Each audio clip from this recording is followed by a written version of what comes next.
Anda kembali di Nusantara Petang, pemirsa. Presiden Joko Widodo meminta agar implementasi Undang-Undang Nomor 11 Tahun 2008 tentang informasi dan transaksi elektronik menjunjung tinggi keadilan. Jika tidak, Presiden akan meminta DPR merevisi Undang-Undang ITE tersebut, terutama pasal-pasal karet yang bisa ditafsirkan beragam arti. Senada dengan Presiden, Kapolri Jenderal Listio Sigit Prabowo menyatakan pasal-pasal karet pada UU ITE kerap dipakai untuk kriminalisasi. Dan pemirsa, untuk membahasnya, kita sudah bersama kita akan masuk ke dalam dialog Nusantara Petang. Saya paham Undang-Undang ITE ini semangatnya adalah untuk menjaga ruang digital Indonesia agar bersih, agar sehat, agar beretika, dan agar bisa dimanfaatkan secara produktif. Tetapi implementasinya, pelaksanaannya jangan justru menimbulkan rasa ketidakadilan.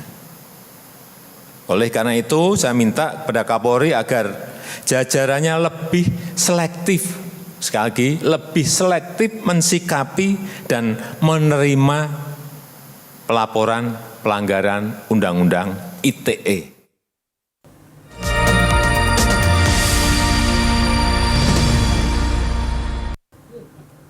Dan pemirsa, untuk membahas hal ini lebih jauh, kita akan langsung saja menyapa narasumber kita pada sore hari ini, Profesor Agus Surono, pakar hukum Universitas Al-Azhar. Selamat sore, Prof. Agus. Selamat sore, Mbak.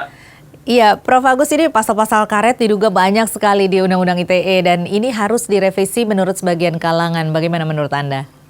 Ya, saya pikir itu suatu niatan yang baik ya. Niatan yang baik dalam rangka untuk menimbulkan keadilan bagi masyarakat, terutama bagi pengguna terkait dengan informasi dan transaksi elektronik.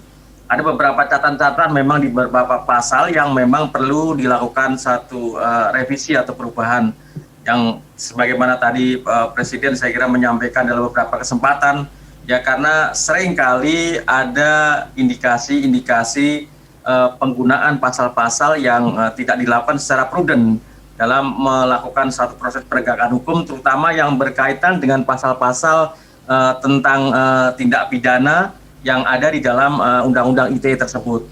Seperti misalkan ada di dalam pasal-pasal yang kaitannya dengan soal pasal penghinaan atau pencemaran ya di dalam kaitannya dengan menggunakan transaksi elektronik.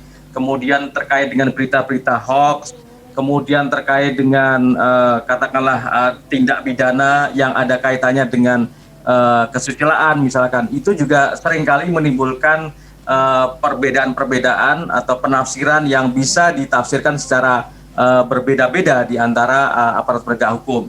Saya kira apa yang disampaikan oleh Kapolri baru ya terkait dengan bagaimana penerapan pasal-pasal yang harus dilakukan secara hati-hati atau secara prudent itu menjadi sesuatu hal yang sangat baik dan harus direspon. Saya kira harus diantisipasi bahwa hal ini memang diperlukan dalam rangka untuk pelaksanaan penerapan di dalam Undang-Undang ITE yang sesuai dengan tujuan yang awal dibuatnya undang-undang tersebut. Memang ini saat ini banyak sekali kalangan yang menyatakan atau mengkritisi mengenai adanya pasal-pasal yang terkait dengan Undang-Undang ITE tersebut.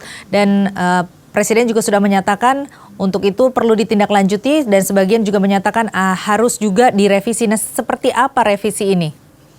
Ya, saya kira kan revisinya akan lebih mudah sebenarnya, bisa dilakukan hanya beberapa pasal-pasal terkait dengan ketentuan-ketentuan pidana terutama yang memang tidak banyak ya. Kalau menurut hemat saya ada 9 poin-poin penting yang harus dilakukan satu revisi terkait dengan pasal-pasal pidananya.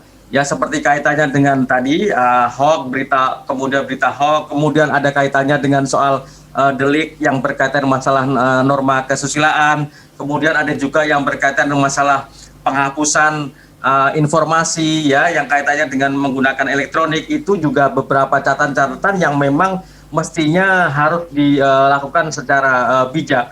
Namun karena tafsir terhadap pasal-pasal tersebut yang tadi saya sampaikan menimbulkan perbedaan-perbedaan di dalam prakteknya, maka tentu ini harus dilakukan revisi-revisi terkait dengan beberapa pasal itu. Dan saya kira ini lebih mudah dibanding dengan kalau membuat undang-undang yang baru begitu.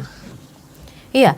Nah, ini dalam demokrasi seperti di Indonesia saat ini, kebebasan berpendapat ini kan semasa memang konstruktif tentu jadi bagian daripada demokrasi. Tapi pada kenyataannya seringkali pendapat seseorang bisa jadi justru menjadi bumerang bagi orang tersebut. Bagaimana menurut Anda? Ya, memang kalau kaitannya dengan bagaimana memberikan pendapat itu memang dijamin di dalam konstitusi kita ya, di dalam pasal 28E ayat 3 itu juga menjamin atau negara memberikan satu pelindungan ya kepada setiap warga negaranya untuk menyampaikan pendapat. Namun tentu pendapat yang disampaikan mesti harus mempunyai etika, cara menyampaikannya dengan cara-cara yang sopan dan seterusnya, sehingga tidak kemudian cenderung kontraproduktif gitu ya, kritik yang disampaikan kepada pemerintah. Yang penting adalah bagaimana menyampaikannya dengan cara yang baik dan yang benar. Namun kalau kita kaitkan dengan Undang-Undang ITE itu, seringkali memang ada beberapa kasus-kasus yang memang ini dimaknai secara berbeda oleh aparat penegak hukum. Nah, tentu momentum presiden, momentum pemerintah untuk menginisiasi perlunya perubahan beberapa pasal-pasal di dalam Undang-Undang ITE ini menjadi sesuatu hal yang harus disupport oleh DPR tentu ya, supaya hal ini bisa segera direalisasikan sehingga tidak menimbulkan persoalan-persoalan hukum di dalam penerapan Undang-Undang ITE ke depan.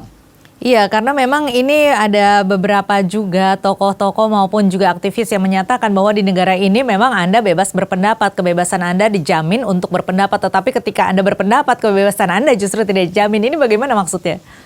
Ya intinya kan begini, dalam memberikan satu pendapat atau kritik kepada siapapun juga tentu kan ada batasan-batasannya. Nah, batasan-batasannya adalah apa yang ada di dalam berbagai perundang-undangan yang ada. Karena bagaimanapun juga negara kita kan adalah negara hukum ya, sebagaimana pasal 1 ayat 3 Undang-Undang Dasar 45, negara Indonesia adalah negara hukum. Dan tadi sudah saya sampaikan juga bahwa pasal 28 ayat 3 juga meskipun menyampaikan pendapat ya secara lisan, secara tertulis ya boleh disampaikan oleh siapapun juga ya karena dijamin di dalam konstitusi, namun bagaimana cara menyampaikannya itu harus benar-benar sesuai dengan etika, kesopanan, tanpa harus kemudian menyerang kehormatan seseorang, menyerang pribadi dan seterusnya dan seterusnya. Artinya meskipun menyampaikan pendapat itu adalah diberikan jaminan di dalam konstitusi, namun cara untuk menyampaikannya itu perlu juga menerapkan etika keturunan sebagaimana yang selalu kita dengung-dengungkan begitu ya, agar disampaikan dengan kritik-kritik yang konstruktif, yang membangun demi kebaikan dan kemaslahatan bangsa gitu. Iya, karena memang kebebasan berpendapat tentunya ini sangat diperlukan, baik juga kepada kritik-kritik kepada pemerintah begitu ya, sebagai fungsi untuk checks and balances begitu ya Prof ya. Tetapi ini memang akhirnya karena penerapannya yang tidak baik dan tidak sesuai, sehingga banyak sekali orang-orang yang terkena dikenakan pasal begitu. Bahkan ini ancaman hukumannya tidak main-main, ini 5 tahun penjara ya Prof. Ya, ada di beberapa pasal-pasal ya, misalkan pasal 28 ayat 2, kemudian dikaitkan dengan pasal 45, itu ancaman pidananya minimal 5 tahun.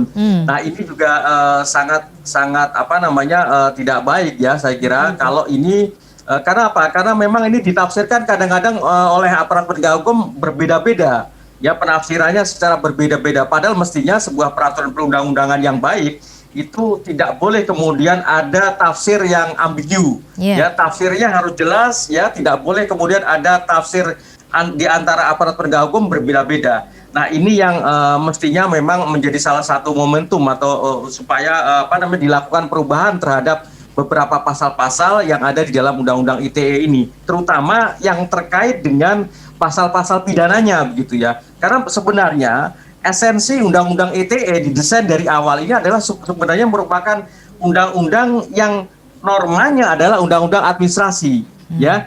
Artinya apa? Artinya ini untuk mendukung bagaimana transaksi-transaksi yang digunakan dengan menggunakan elektronik. Apalagi sekarang kan era digital, semuanya adalah transaksi dilakukan secara elektronik.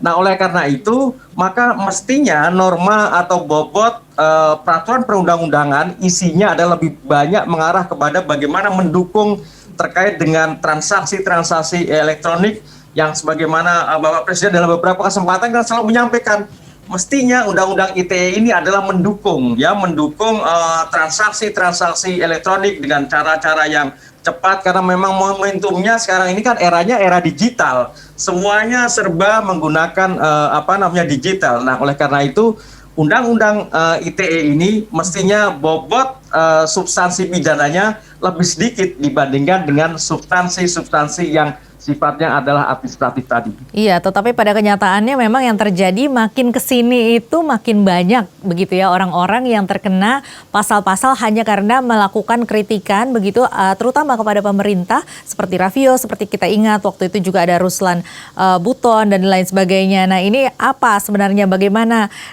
mengenai fenomena yang terjadi di mana ada pergeseran kecenderungan untuk ternyata makin banyak digunakan untuk orang-orang yang memberikan kritik kepada pemerintah. Kita akan bahas hal ini lebih jauh, Prof. Agus, tetapi kita harus jeda dulu. Pemirsa tetaplah bersama kami, Dialog Nusantara Petang akan kembali sesaat lagi.